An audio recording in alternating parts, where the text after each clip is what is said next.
Hey everybody, this is Steven from PopCultureMaven.com. We're back with this week's new comic book reviews. It's actually a pretty good sized week.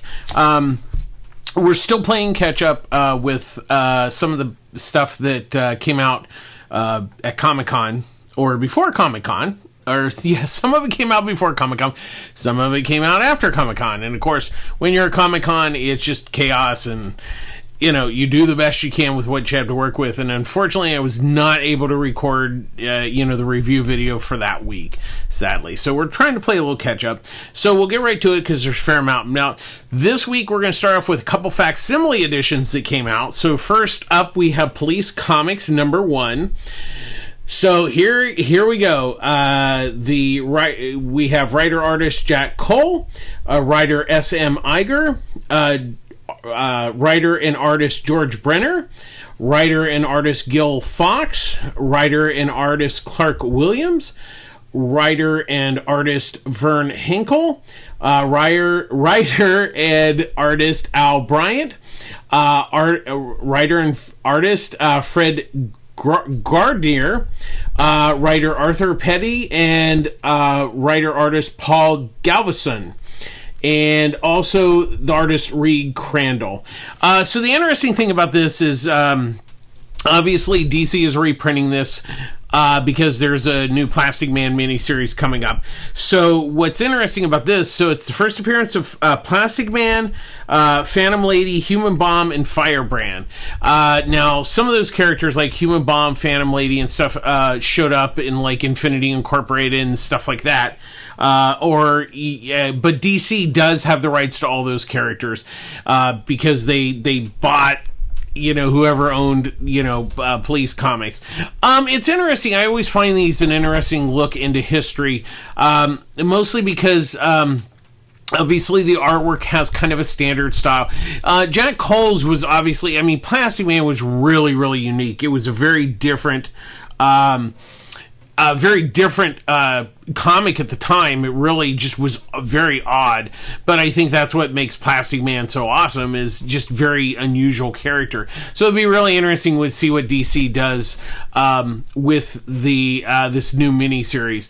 I like the really old things like this one, because not only do you get to see him, but you get to see all the weird goofy ads in there and everything, and this one didn't have too many ads. It was just kind of in the front and the back in the covers.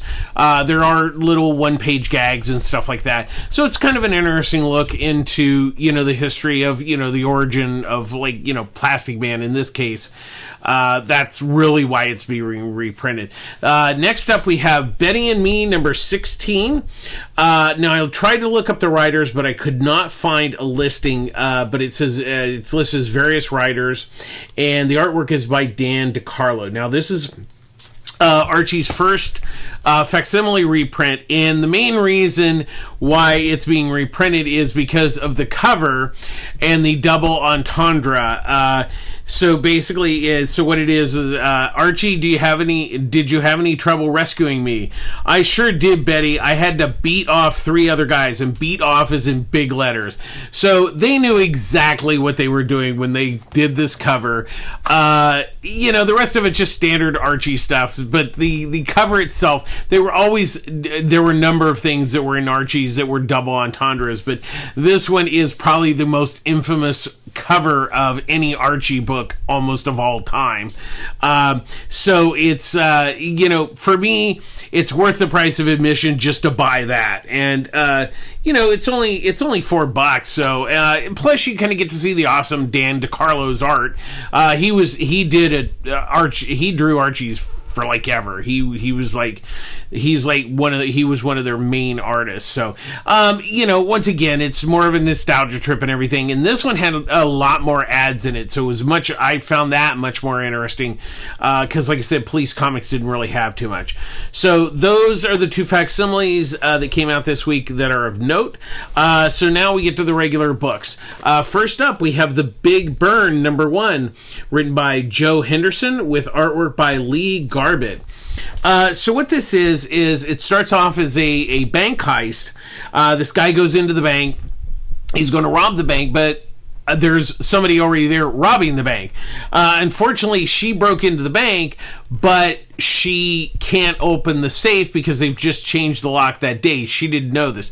Now, he knows that they changed the safe lock combination, so what it is so he gets in there, they ultimately rob the bank, they fall in love, and then they go on this crime spree, because they work together. They're definitely peanut butter and jelly. Like he knows and does certain things, she knows and does certain things, so that but they end up they do this one heist and they get caught, and while they're heading to jail, the devil comes to them and says, hey, I can let you off. All you have to do is give me your soul. And they're like, they kind of hesitate a little bit, but they discover that by giving their soul is part of, they were in love and everything. And because they lose their soul, they grow apart and everything. And so eventually, so what it is the girl is, Carly, and the guy is Owen. Eventually, Carly kind of just loses her mind because she's lost her soul. And then Owen discovers that she has been trying to figure out a way to maybe get their soul back. And so Owen kind of falls in, he's depressed and everything, and he runs up gambling debts. And they come to collect the debt. He can't pay it. So they nearly kill him as a kind of as a threat, and while he's nearly dead, he goes to hell, and he finds out that hell is this casino, and it's not about being mean to people, it's about building them up to possibly win and then knocking them down again. That's what this hell is. And he finds out that in the safe, the devil keeps all the souls. So Owen gathers this team of other people that have sold their soul to the devil, and they're going to do a heist, and they're going to go to hell and steal the souls back. That's the basic premise. I know it's a bit long and everything, but you really got to get this set up, and there are definitely twists and turns that I am not giving away. This was a really interesting story. I really liked Henderson's story. Had a great flow to it. Had a good for initial issue. First issue, it really was very solid story wise. And then Garbett's artwork is really, really wonderful. It's really just because a lot of it's just there's not a lot of action. It's really a lot of people stand around talking, and that's what is the exciting part, is the dialogue and everything. But Garbett does a really nice job of getting the emotions and everything across, and it's just a really wonderful book. I really fell in love with this. It's another win for Distillery. They're just they seem to be just firing on all cylinders. So definitely pick this up. That was a big win. I believe it came out last week, but check your local comic shop, and hopefully they might still have some copies. Next up, we have the Uncanny X-Men #1. Written by Gail Simone, with artwork by David Marquez. So this is all post Krakoa Island and all this stuff. So last week I reviewed a couple. I reviewed X-Force and NXY. NYX, I think, one of the two. And I wasn't really particularly impressed with those. So I really, my hopes are really pinned on this and Mark Russell's upcoming X-Force book. So this is the first one out of the gate that I was really looking forward to, and I have to say, the good news is that Gail Simone did not disappoint. I think what was so the basic premise here is that Dr. Ellis turns the Xavier Mansion she's going to turn it into a prison to collect mutants. And so, in some respects, the mutants are on the run. So what the Uncanny team is it's Rogue, Gambit, Wolverine, and Nightcrawler. And what's interesting about it is there's, she does the beginning, there's kind of the superhero part where they're down in Mexico and there's a dragon and they have to, get the dragon to leave, the village alone. That's, it's simple. And so she does the action and everything, but really what really impressed me so much about this book was that she really dealt with the characters. There's a scene, there's a thing where they go visit a sick child, and he's enamored with the X-Men.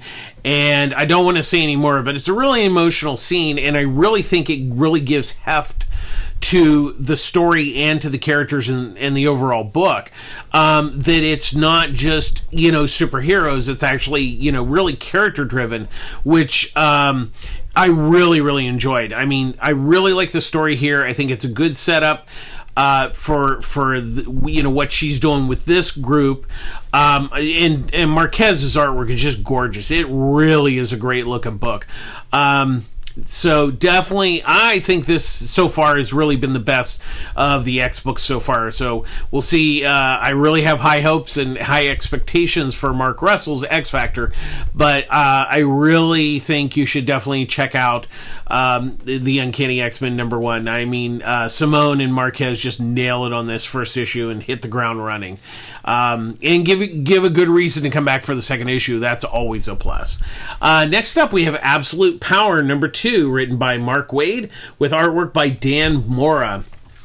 So, with this big summer event, and I'm not usually the biggest event person, I found it so the basic premise here is Amanda Waller is trying to save the world from superheroes. She's found a way to take the heroes' powers with the help of the Brainiac Queen, Failsafe, Green Arrow, Dreamer, and she's using these Amazer robots to, in fact, gather all, she's putting all the superheroes in prison to, keep civilians safe. That's her plan.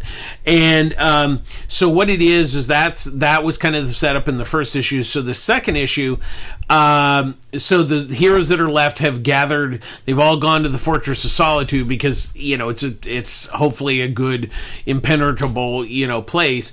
And Amanda finds out that they're there. She attacks, and we discover that John has been kind of assimilated, I guess you could say almost like a Borg, by the Brainiac Queen, and he goes after his dad. They try to defend the fortress. It's not looking good. It's not looking good for the heroes, but as we all know, sometimes you have to knock heroes down to make them heroic, and that is what Waid is doing here. I really like this second issue. Like I said, I think the premise was intriguing, and Waid has built nicely on the story in the second issue. And of course, Dan Moore is just such a great artist, and it's really a good looking book. Like I said, I'm not usually a big event person. I do like this. I don't think it's mind-numbingly brilliant, but it is fun. I think Waid and Mora have a good, good working relationship. I mean, World's Finest has always been a solid book. And at San Diego, Waid did say that a lot of things that are going to change in the DC universe will come out of this Absolute Power. So we'll kind of see. Like I said, we'll see where it's all going. I like the second issue, and it's enough to keep me going. Plus, I think it's only 4 issues, so it's not this big, year-long event or month-to-month thing. So, and it does seem like you can just read this main book and not have to do with all the specials and stuff. So worth checking out, I think. Still, next up we have the Power Fantasy #1, written by Kieran Gillen with artwork by Casper Wingard. So the basic premise here, it starts off in 1966, and Etienne, I think I'm pronouncing that right. What it is there's only 6 superheroes. So obviously in 66 there's the nuclear race, with the the creation of the atomic bomb and everything. So he has the ability. His plan is to try to diffuse the arms race. And so cut ahead to 1999. Once again, there's only 6 superheroes, but the world is kind of defending itself against superheroes. It's not like, oh, we love superheroes. It's like, so what it is Heavy comes to the U.S., and the U.S. has created a shield to keep the superheroes out, and they kind of attack each other. So it's kind of setting up kind of what if superheroes weren't loved. I think that's the easiest way to kind of explain the premise. I wasn't particularly overwhelmed with this first issue. I think there's some really good ideas that Gillen introduces here. I just don't know that it really was enough to really impress me. I think there's some good premise here. I think there's some really good ideas. I just wasn't sold on this first issue. I will say Wingard's artwork is very nice, but the story it was a little bit on the confusing side. And once again, in your first issue, you have a lot of exposition, but I think in this case, it was a little, I felt a little lost, and I don't know that that's necessarily a good thing. So, I think I'm not really, I don't think it's not worth buying. I think it's just like, we'll have to really see where it goes. I wasn't sold on this first issue, but I think the premise is good, so we'll kind of see where it goes from there. Next up, we have Scarlett number 3, written by Kelly Thompson, with artwork by Marco Ferrari. So what it is Scarlett breaks into where Sato 2, where she's basically disarming. She has to disarm the force field so the Asakage gang can get the ultimate weapon, and that's so she's in there, and she's fighting off like the kind of the bad guys. It's a bad guys versus bad guys, because she's infiltrating it because her girlfriend Jinx has joined the Asakage gang. And so she is so Scarlett's proving herself by going to turn off the force field that's covering the all-powerful weapon. So that's really what this issue is. So there's a lot of action in this issue, a lot of sneaking around, but then having to fight her way to turn the force field off. It's a really good. I'm really enjoying what Thompson's doing here. She set up a really great premise here. This is kind of the action issue, which is good. And of course, Ferrari's art is really, really nice. I'm really digging this. Like I said, the Destro one I wasn't particularly super impressed by, but this is definitely well worth checking out. I really like what Thompson and Ferrari are doing here, so I continue to like this. Next up, we have Space Ghost number 4, written by David Pepos, with artwork by Jonathan Lau. Once again, Space Ghost, he's brought Jan and Jane into the ghost planet. And so what it is Zorak has broken out of prison. And so, Jan and Jace want to help, but Space Ghost says, hey, I've fought him before and I nearly, died. And it was not, you need to stay here. So while he goes off to, find Zorak, he's actually sent, that's kind of Zorak's trying to get him away because he actually has a different plan. So the place that Space Ghost goes to, there's a robot that just starts beating the snot out of him, and it's not looking good. And then while that's happening, Jan and Jace get a call to go to the Hadron Collider because it's under attack. So we find out that Zorak is actually at the Collider, and he's basically, it's like he's going to destroy the universe just because. That's what bad guys do. And so, this is the first part of that. This story has been building, but this has a cliffhanger ending. So we'll kind of see. But I have to admit, I'm really digging what Pepos is doing here with the book, because he's updating Space Ghost, but not trying to reinvent the wheel. He's not trying to fix what isn't broken, because there isn't anything broken with Space Ghost. He's just building more of a story than the original 60s cartoon was just, bad guy, superhero, Space Ghost beats him up, wins.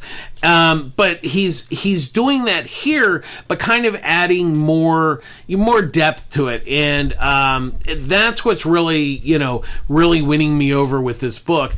Lau's artwork continues to really just impress me, because, it has a modern look and feel, but he still keeps that look of the original Alex Toth designs from the 60s, which is very important. Once again, don't break what's not broken. And both Pipos and Lau are not breaking anything. They're just telling a different story, more depth to it than just, than the original cartoon, could really offer. And they're doing a really good job. I'm liking it. It's a nice cliffhanger. I like how they're bringing the villains in. They're kind of, Pipos is really upping the ante with, kind of like the danger of that. And I think that's something that is really, really impressing me about the book. So definitely continue to check it out. I'm really digging this book. They're doing a great job. So we'll see if Space Ghost and Jan and Jace can get out of it. I think they can, but we'll see next issue. Next up, The Nice House by the Sea, #1, written by James Tinian IV, with artwork by Alvaro Martinez Bueno. Now this is kind of a sequel to The Nice House by the Lake. So it really would help if you have read, you really kind of need to read that before you read this. Now, so what we have learned from that is, in that series, I believe it was Max, he gathered, Max is this one. So what it is there's aliens that have basically come to destroy Earth, but they've sent people that, they're agents there to collect. They're supposed to get taking the masters of their fields and putting them in a safe area.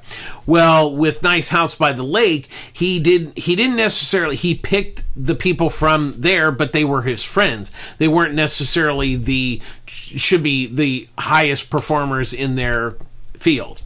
So what Max creates a house, he follows the rules where he's actually gathered the masters in their field, but they don't know each other. So that creates a different thing where the Nice House by the Sea, or by the Lake, you got to keep them organized.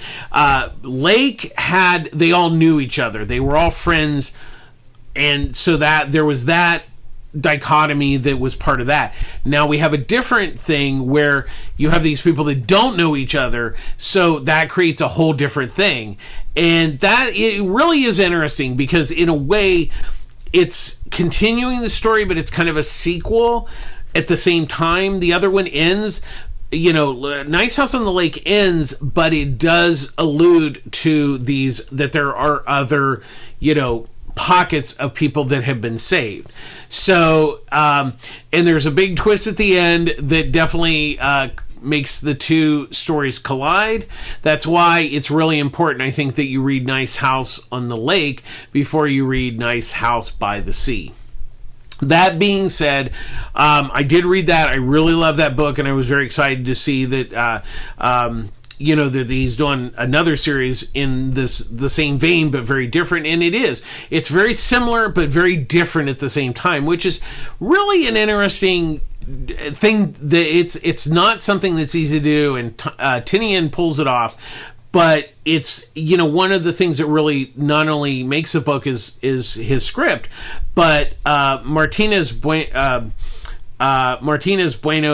artwork is just gorgeous. It is absolutely stunning. And it just, it really puts the book in a whole new level, because the art is just so fantastic, and it's just, it's a very bizarre story, and so he's able to really capture all that in the artwork, which is not easy. And so definitely pick it up, but only if you've really read Nice House by the Lake, which is available. There are trades of it. There's a hardcover that collects the entire series, but definitely check it out. I really recommend Nice House by the Lake, and once you read that, you'll definitely want to read The Nice House by the Sea. Next up, we have Gatchaman #2, written by Colin Bunn, with artwork by Chris Batista. So in the first issue, the science team, i.e. G-Force, as it's known in the U.S., because Gatchaman's the Japanese title.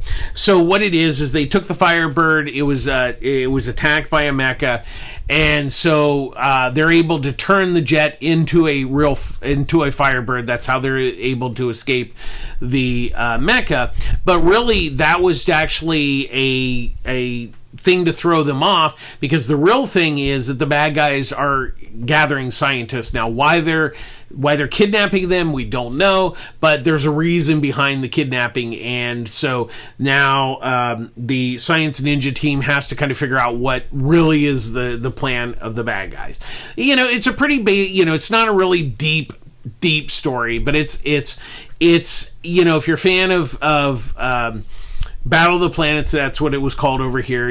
I like what Bunn is done with the story. I wasn't particularly overwhelmed by the first issue. I thought it was good, but it was really, there was a lot of exposition setting things up, which was good for people that weren't familiar with the animated series.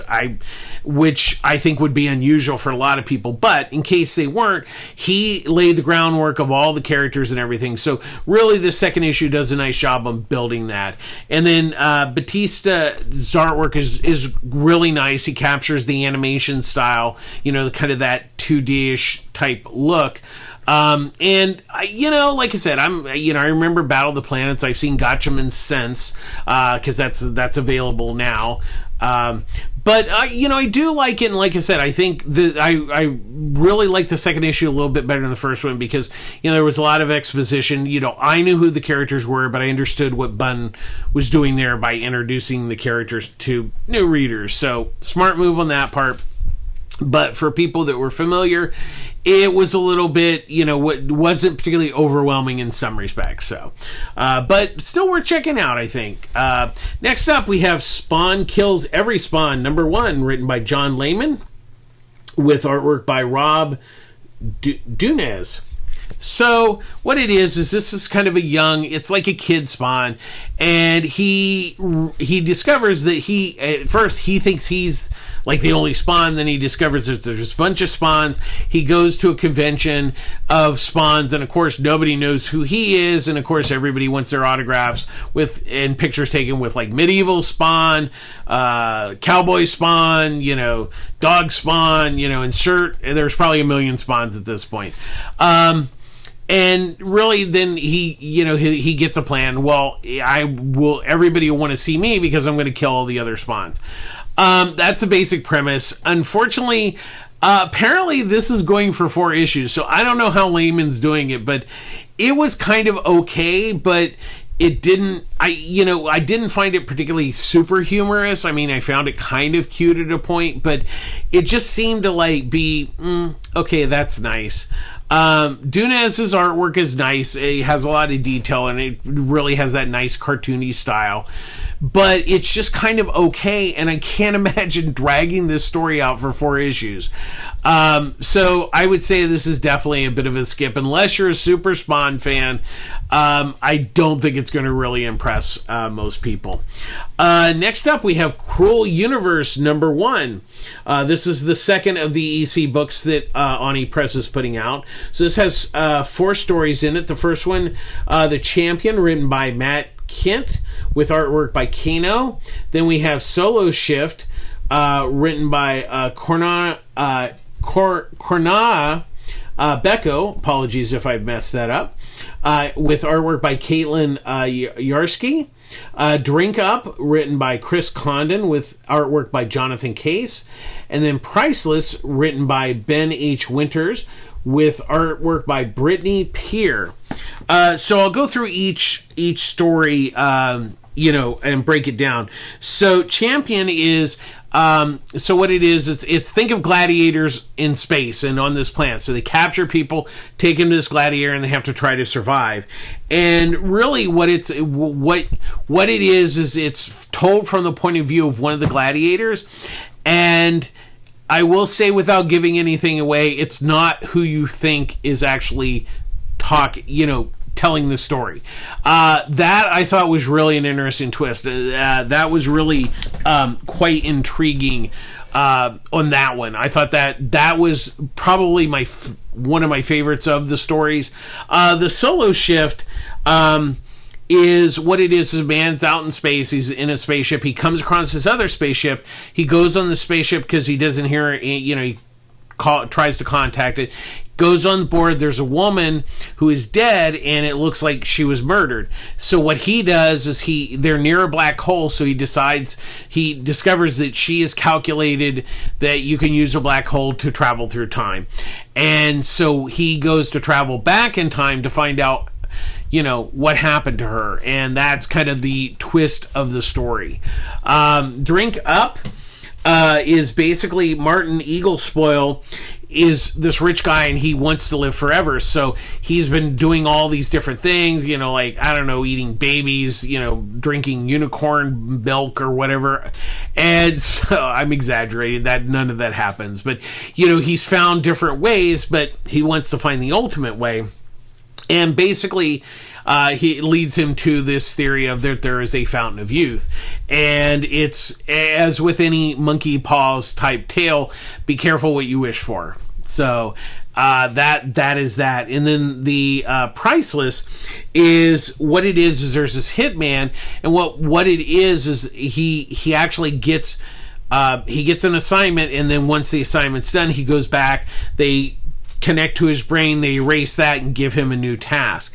And then we find out that there's a reason he's actually being used for, he's kind of like an avatar. That I will say that without kind of somewhat spoiling the entire story. That one was interesting. There wasn't any of them. None of the stories, I think the Matt Kent and Kano one was probably my favorite. The other three are nice stories, but they were like, okay, that's nice. And once again, I think when you have the legacy, you're saying that these are EC type books, they kind of don't have that bite to them. I mean, I think Solo Shift probably came the closest. Priceless it was a little, but it's kind of, the story's a little convoluted. I mean, you understand the twist, but kind of getting there, I think it was a little on the messy side. All the artwork, because Kano, Yarsky, Case, Solo Shift, really, she's a great artist, and that one looked really good. Kano's was really good too. The artwork was all nice on all of them. The art was one of the big wins on the book. I just felt that the other three stories were just not, Priceless was probably my least favorite. Like I said, I think it had a good idea. I just think the execution didn't quite work so well. Drink Up, once again, it was a simple monkey paw's tale. It was okay. Overall, I think it's okay. The other one that came out last week that I reviewed, once again, kind of okay. One or two good stories, and then kind of okay. That's the tough part when you get an anthology. It's kind of a catch-22 sort of thing. It's you're either going to like it or you're not. And I think this, it's kind of okay. I don't know that any of the stories were impressive enough to like go, this is huge recommendation. I mean, none of them were terrible. Thankfully, none of them are terrible. I just think there's one really good one very good one, two that are kind of okay, and so we'll just leave it there. Next up, we have Gotham City Sirens #2, written by Lee Williams with artwork by Matteo Loli. So what it is it's Catwoman, Harley, and Ivy. They're back together again, and they separately discover that a villain, which I will not say because that's the spoiler at the end, is basically controlling people by this new energy drink, and what it is they become avatars. And so this one girl's getting away, trying to get away from him. Catwoman gets her, and she finds out that these avatars, these buffalo, come into Central Park where Harley and her pets are there, and they discover that they're kind of not real, that they're avatars. When she tries to kill the buffalo, it just keeps coming back to life. And then Ivy, once again, they kind of discover this whole thing that these people are avatars. Then at the end of the issue, we find out who's behind it.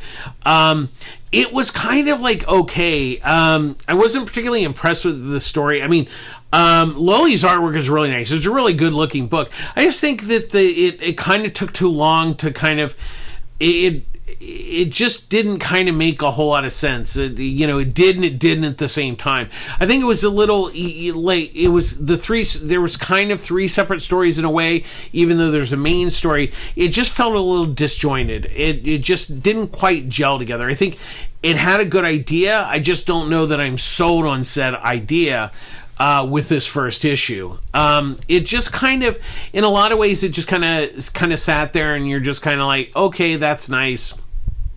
I don't know that I can really recommend it. It might turn around the second issue, but like I said, it's a rough start on this first issue, so it's kind of, I don't know, it's a tough one. Next up, we have Grommets, number 3, written by Rick Remender and Brian Posehn, with artwork by Brett Parson. First of all, I'm really digging this book. I really like it.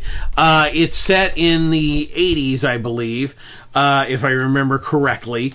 So what it is we have Rick, who's the new kid. He meets up with Brian, who's kind of, he's a skater and stuff, and so they've been kind of going, they're getting to know around town, and there's like the Jens, there's these 3 girls, and Brian has got the hots for one of them, and so they run into Mike at school. He's like the druggie, so they skip school, they go to Spencer Gifts, where the guy who works there sells them some pot, so they smoke out, they go to the arcade, they get the munchies.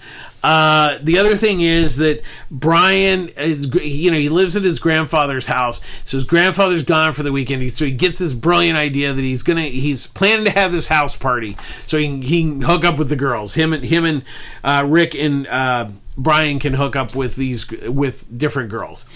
And so it's just, what's interesting about it, it's a real just slice of life. I mean, it's obviously set in that period, but what's interesting is that it's really about these kind of characters. It's like you just kind of fall in love with them. I mean, especially like Brian, he's kind of a dumbass, but you just kind of like him because he's just, you can relate to it. Like you can, you're like your mom hates you, your granddad thinks you're an idiot, but skateboarding is like your thing, and it's just, like I said, it's a weird slice of life book that just gets it right, and I think that's what I really like about it. And then Parsons' artwork is really, really good.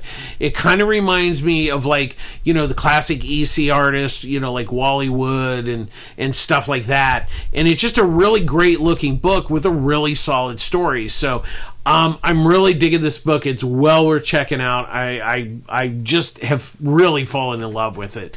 So definitely see if you can pick up the first couple of issues, because 3 came out, I believe, last week. So definitely try to pick that book up. And finally this week we have The Boy Wonder number 4, written and drawn by Junie Baugh.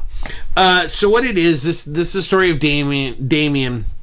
So he's captured, he's brought back to Ra's al Ghul, and Ra's, he's disappointed with him because, he trained him and everything, and then he went off with, Batman, even though Talia dumped him off with Bruce, because that is his actual father. So what he's going to do is he's actually his body's old, so he's going to transfer his essence into Damian. Well, Damian ain't going to go for it. He says, "I'd rather die than have you in me." What it is so him and his mom basically are, she helps him to escape now, and that's pretty much what really happens in this issue. The previous issues have been his meetups with the previous Robins, Nightwing, Jason, and I can't remember the other one, but those were the previous issues that led into this, which will lead, I believe the next issue is the last issue. This is number 4, so it's either 5 or 6. So we'll kind of see, because it looks like he's obviously heading back to Gotham. And I'm really digging this book. I really like Junie Ba. I love his artwork, but I really like the story that he's telling. And I'm not the biggest Damian Wayne fan. He's okay and everything. Everybody has a Robin. Obviously, for me, just Dick Grayson is my Robin.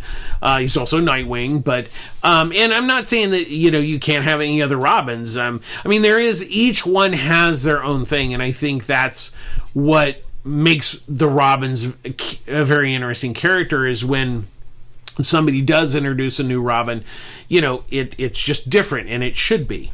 Damian obviously has a lot of other, lots of things going on.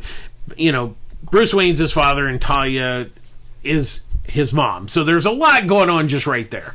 And this has been really just a very interesting story, way that Ba has, really done the story by having the subplot go throughout the story, but also having him kind of work with the other Robins, which has been really, really, I just really thought that was just kind of a brilliant concept. And this 4th issue is really good because it really kind of shows the relationship, his tough relationship with his mother. He loves his mom, but then there's kind of like, well, her, grandpa's kind of effed up, and he's got his own problems. So there's a lot going on in this issue that will lead into where this is all going, and Ba's doing a great job on both the story and the artwork, and I really, really love it. Definitely well worth checking out. Hopefully you can still maybe find the first 3 issues, but if for some reason you're not able to, there will be a trade collection of this, so definitely so far, unless Ba does not stick the ending, which I seriously doubt at this point, the way he's gone with this book. This is going to be one definitely to pick up in a collection if you haven't been able to get the single issues. That's going to do it this week. As always, public service announcement. I get all my comics at Pulp Fiction Comics, Long Beach, California. Ryan Skinner runs a great store. As I told you last week, somebody broke into the store. The good news is that the damage was just to the door, and they just stole money from the couch register. They didn't steal any comics. Didn't do a ton of damage to the store, which is really good. There has been a lot of donations and stuff, and insurance, so he should be fine. But it kind of goes back to make sure that you help. Make sure that if you support your local comic shop, if you have a pull box, make sure you pick up your books on a regular basis. Because they have to pay for them, and they usually run a really tight. They're people who own comic shops are not in it for the money. They do it because they love comics, and it's not a big money making operation, so definitely support your local comic shop. Pulp Fiction's great. Ryan, there's Wendy, there's Annie, Derek runs their socials. He is gonna have in September, I believe it's September 18th. Check their socials out. Daniel Warren Johnson's going to be at the store, so we're very excited about that. I will be there helping out that night. That is a Wednesday, I believe. Check the calendar, but check the socials about when he hasn't put a time in yet when that's going to happen, but it's scheduled for that date currently right now. But as always, support your local comic shop. And we end our show every week with Be Kind. We have our little Be Kind statue here. Thank you, Debbie and John. Be kind to each other and be kind to yourself. I know there's a lot of craziness in the world right now, but being kind to others is something that doesn't cost anything. and it's good for you, and it's good for other people. And being kind to yourself. I know, like I said, it's rough out there on a lot of different levels, but taking care of yourself is really, really important. So definitely be kind to others and be kind to yourself. That's going to do it this week. Thanks for watching. As always, please share, like, and subscribe to our my YouTube channel. Comments are welcome. And that's going to do it this week. So thanks for watching. This is Steven from PopCultureMaven.com signing off. I'll see you next week with more comic book reviews. Thanks again. Bye-bye.